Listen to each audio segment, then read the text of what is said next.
ശാന്തേ ശാന്തേ ഇവിടെ ആരും ഇല്ലയോ? ഇവിടെ ആരും ഇല്ലയോ? വാടക വാങ്ങിക്കാൻ വന്നതായിരിക്കും. 2 മാസമായി വാടക കൊടുത്തിട്ട് വാടക വാങ്ങിക്കാൻ വന്ന മരിക്ക്. ഞാനിവിടെ ഇല്ലെന്നാ പറഞ്ഞാ.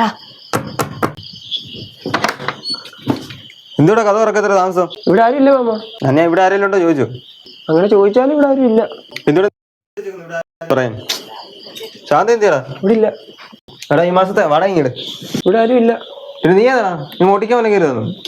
5-6 മാസം വരോ വാടക തന്നിട്ട്. ഞാൻ കയറി ഇറങ്ങി കൂടി ഞാൻ എന്തുവരെ ഞാൻ വാടക വാങ്ങിച്ചോണ്ടേ പോകുന്നുള്ളൂ. 5-6 മാസമല്ലേ ആയുള്ളൂ. 7-8 മാസം ഒന്നും ആയില്ലല്ലോ. തർക്കുത്തരം പറയാനല്ല എടുക്കാം. ഞാൻ എന്തൊരു വീട് വേറെ ആർക്കും കൊടുക്കാൻ പോവാ. അപ്പൊ മാമന് ഇതേലത്തെ ഒത്തിരി വീടുണ്ടോ ഞങ്ങക്ക്?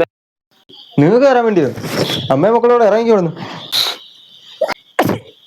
ശാന്തി എവിടെ ഇല്ലെന്ന് പറഞ്ഞിട്ട് ഇപ്പൊ ആരാണ് തുമ്മിയുടെ? കള്ളവേ പറയത്തുള്ളൂ. അമ്മയല്ലേ പറഞ്ഞു അങ്ങനെ പറയാൻ വേണ്ടി? ഞാൻ ചോർത്തങ്ങനെ എടുത്തിടാൻ പോയല്ലേ. രണ്ടുപേരും നല്ല അഭിനയമാണല്ലോ. ഇപ്പം എല്ലാ മാസത്തേനും കുടിച്ചു കഴിഞ്ഞതാ. അല്ല ഞാൻ വീട് ആർക്കെങ്കിലും കൊടുക്കുവോ? കൊച്ചാട്ടാ അങ്ങനെ പറയല്ലേ. എട്ടും പൊട്ടും തിരിയാത്തവനെ കൊണ്ട് ഞാൻ എങ്ങോട്ട് പോവാനാ? എട്ടും പൊട്ടും തിരിയത്തിനോട് നിങ്ങൾ പെണ്ണ് കെട്ടിക്കാൻ നോക്കിയേ. രണ്ടുപേരോട് എന്നെ പൊട്ടനാക്കാൻ നോക്കല്ലേ. ഇവനെയും കൊണ്ട് പെണ്ണ് കെട്ടിച്ചിട്ട് വേണം ആ ശ്രീധനം വാങ്ങിച്ച് വേണം കൊച്ചാട്ടന്റെ പൈസ തരാന്. ഒരു കാര്യം ഞാൻ പറഞ്ഞേ, എന്റെ പെണ്ണുങ്ങളെ വീട്ടിൽ നിന്ന് ഇവിടെ ആയിരിക്കും കൊടുക്കാൻ നിൽക്കണ്ട. എട്ടും പൊട്ടും തിരിയത്തിന്റെ വായനിപ്പോ വീണ കേട്ടോ. അതാ കൊച്ചാട്ടാ ഞാൻ പറഞ്ഞത് ഇവനൊരു പൊട്ടനാണെന്ന്. ഇവനല്ലാതെ വേറെ വല്ലവരും ഇങ്ങനെ പറയുവോ? നിങ്ങൾ ഈ പൊട്ടനെ കെട്ടിക്കോ ചട്ടി പൊട്ടിക്കോ അതൊന്നും എനിക്കറിയേണ്ട ആവശ്യം. അതൊക്കെ നിങ്ങളുടെ കുടുംബക്കാരി. എനിക്ക് എന്റെ വാടക പൈസ തരണം.